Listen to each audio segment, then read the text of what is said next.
Diabetes que son prevenibles y otras que lamentablemente no, como la diabetes tipo 1, que es autoinmune, que es algo que el sistema inmunológico desentiende un órgano propio del cuerpo y lo ataca, y eso no se puede prevenir. Lo mismo las diabetes monogénicas o genéticas, que son genéticas, digamos, no se puede sanar. Pero la diabetes tipo 2, que es la más prevalente, esa sí se puede prevenir. Primero, explícame qué es la diabetes.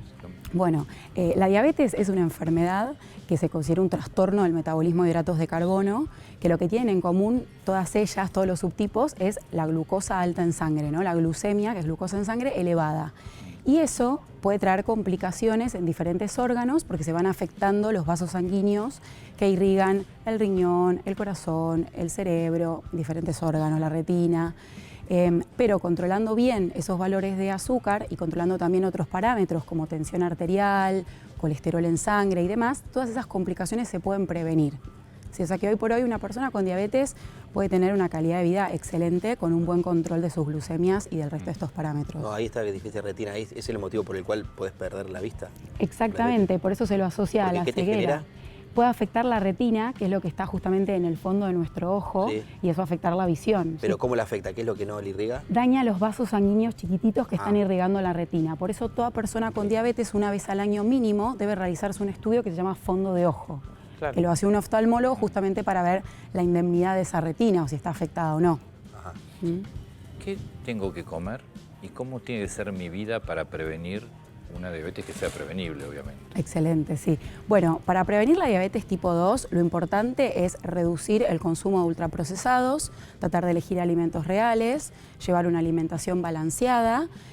Esto siempre me gusta aclarar que es algo muy individualizado porque cada uno tiene sus condiciones físicas, sus otras condiciones, comorbilidades que pueden requerir una determinada alimentación puntual, pero siempre tratar de reducir ultraprocesados y elegir, por ejemplo, alimentos que contengan un bajo impacto glucémico. ¿Sí? Habrán escuchado hablar de lo que es el índice glucémico. Básicamente, el índice glucémico sería cuánto un alimento impacta en el azúcar en la sangre, justamente. ¿Sí? Entonces uno tiene que tratar de elegir alimentos que no tengan tanto impacto en nuestro azúcar en sangre. ¿Y qué tengo que mirar las etiquetas? Y sí, se podría servir muchísimo. ¿Sí? Tratar de evitar las harinas refinadas, los azúcares simples. Hay que comer hidratos de carbono porque son una fuente de energía súper importante para nuestro cuerpo, pero por ahí elegir más hidratos de carbono complejos, los de lenta absorción, tratar de acompañarlos de fibra. La fibra reduce mucho el impacto glucémico de los hidratos de carbono. Antonio recién decía las etiquetas. ¿Qué pasa? A Carlos también le debe pasar. Uno está en el apuro, le da a los chicos galletitas. ¿Qué tan perjudicial es y cómo un chico puede llegar a desarrollar diabetes? Digo, bueno, la alimentación. Es muy importante porque si un chico desde la infancia lleva una mala alimentación, probablemente eso lo lleva a futuro a aumentar y alterar su composición corporal. ¿Sí? Hoy en día ya no se habla tanto del peso corporal, sino de la composición corporal de una persona. ¿Qué porcentaje de masa grasa de tejido adiposo tiene y qué distribución tiene ese tejido adiposo? Sabemos que cuando uno come mal, dicho en forma... Sí. ¿Qué ocurre? Existe un exceso de producción de masa grasa y si esa masa grasa se vuelve proinflamatoria, si tiene una localización sobre todo a nivel visceral, central, se vuelve un tejido endocrino, empieza a liberar un montón de hormonas y otras sustancias llamadas citoquinas proinflamatorias que generan esta conocida resistencia a la insulina. Todo esto en una persona que además tenga asociado el sedentarismo, la falta de actividad física, probablemente también tenga alguna predisposición genética a tener resistencia a la insulina. ¿Y qué ocurre? Cuando se desarrolla esta resistencia a la insulina, nuestro páncreas, que produce la hormona insulina justamente, tiene que producir más insulina para ganarle esa resistencia a la insulina, porque la insulina no puede actuar. Y llega un momento que se puede agotar, y es ahí donde puede llegar a ser necesaria la insulina en la diabetes tipo 2. Yo quiero ir un paso para atrás. Sí, obvio. Porque comúnmente no somos de ir a hacernos chequeos, ¿no? Sacarnos sangre, hacer controles. ¿Cuáles son los síntomas de la diabetes? Bien. Bueno, en general la diabetes da síntomas cuando ya hay valores de glucosa en sangre muy elevados, ¿sí? O sea, cuando probablemente el páncreas esté agotado, como hablábamos recién, y no funcionando bien. En los estadios iniciales puede ser completamente asintomática la diabetes y por eso es sumamente importante el chequeo de rutina de una glucemia, de una glucosa en sangre, al menos una vez al año, ¿sí?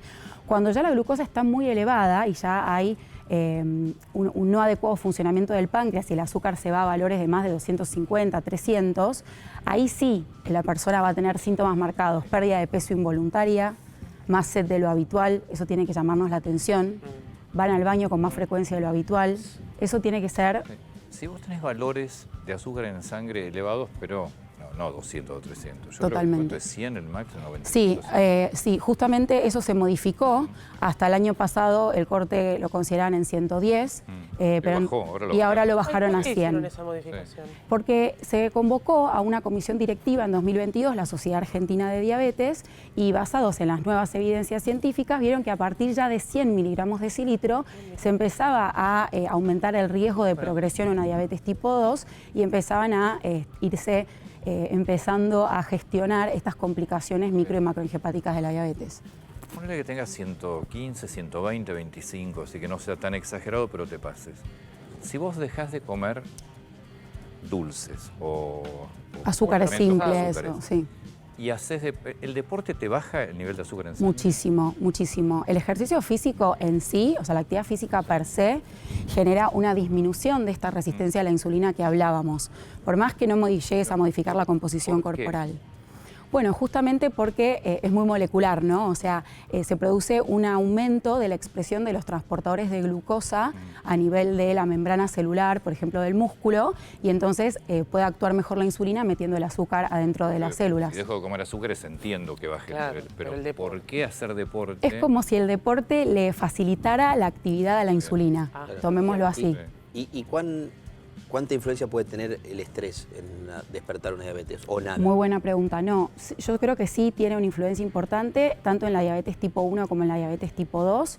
En la diabetes tipo 2, que es la que estamos hablando ahora recientemente, más que nada porque vivir estresado lleva en general a dormir poco, dormir mal, y está demostrado con evidencia científica que dormir mal, pocas horas de sueño y demás, lleva a comer mal, lleva a seleccionar alimentos por ahí, digamos, de menor calidad, ¿sí? Entonces está todo relacionado. Además, no olvidemos que las hormonas del estrés, que son el cortisol principalmente, pero también están la adrenalina, la noradrenalina y demás, en condiciones fisiológicas son buenas para nuestro cuerpo porque nos protegen. Tenemos una situación de estrés, podemos responder a la misma, pero en situación crónica se vuelve patológico y dañino para nuestro cuerpo. El cortisol y la adrenalina y noradrenalina son consideradas hormonas contrarreguladoras que per se elevan los valores de azúcar en sangre.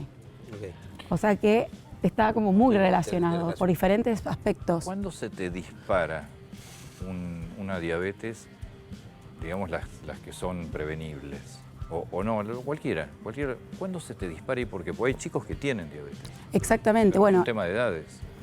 A ver, existen prevalencias en grupos etarios, eso es cierto. En los niños y adolescentes es más común la diabetes tipo 1, que es esta que comentaba antes, que tiene, claro, que no tiene que ver tanto por ahí con la alimentación y la actividad física, si bien después la alimentación y la actividad física son importantes para un buen control, pero no serían la causa, ¿sí? Sino que hay un desbalance en el sistema inmunológico y eso es lo que despierta la enfermedad.